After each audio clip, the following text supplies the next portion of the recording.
সুপ্রিয় শিক্ষার্থীবৃন্দ, আজ আমি তোমাদেরকে এইচএসসি 2025-এ যারা পরীক্ষা দিয়েছে তাদের আইসিটির এমসিকিউর প্রশ্নটি আমি সলভ করতেছি। আমাদের অনেকগুলো প্রশ্ন সলভ হয়ে গেছে, এখন 3টি প্রশ্ন আছে, 23, 24, 25। দেখো, ক সেট প্রশ্ন সলভ করতেছি। তোমরা বাসায় বসে যদি দেখো, খ সেট না ক সেট। এই ক সেটে আমাদের 23 নম্বরের প্রশ্ন এখন আমি সলভ করব। এই 23 নম্বরে আমাদের বলেছে যে নিচের কোনটি উচ্চতর ভাষায় লিখিত প্রোগ্রামকে মেশিনের ভাষায় রূপান্তর করে।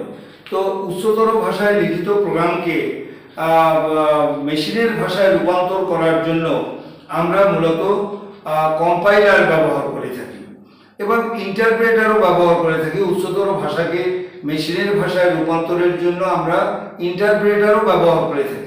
কম্পাইলার একটা সম্পূর্ণ প্রোগ্রামকে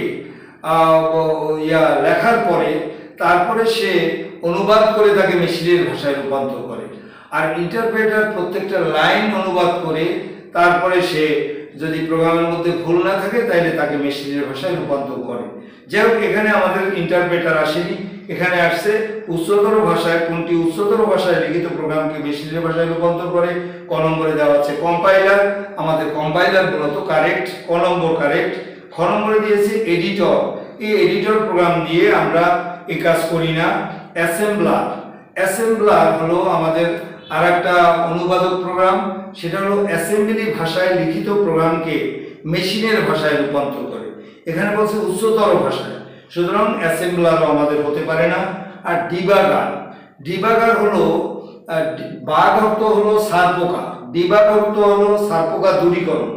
এটাকে এখানে কেন নিয়ে আসছে সারপোকার কথা, সেটা হলো যে একটা প্রোগ্রামের মধ্যে যদি তোমার ভুল থাকে সেই ভুল সংশোধন করে প্রোগ্রাম রচনা করাকে আমরা বলে থাকি ডিবাগিং।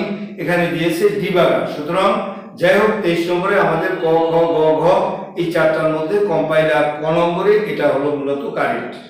এবারে 24 নম্বরে আমাদের দিয়েছে, দেখো 24 নম্বরে আবার বলেছে ফরম্যাট স্পেসিফায়ার হলো ফরম্যাট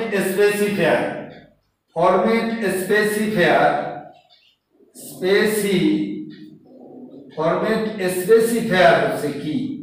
ফরম্যাট স্পেসিফায়ার 1 নম্বরে দিয়েছে আমাদের পার্সেন্টেজ অফ ডি, 2 নম্বরে দিয়েছে আমাদের পার্সেন্টেজ অফ ইফ, 3 নম্বরে দিয়েছে পার্সেন্টেজ অফ সি। এটি মূলত, এই অপশনটি মূলত সঠিকভাবে দেয়নি।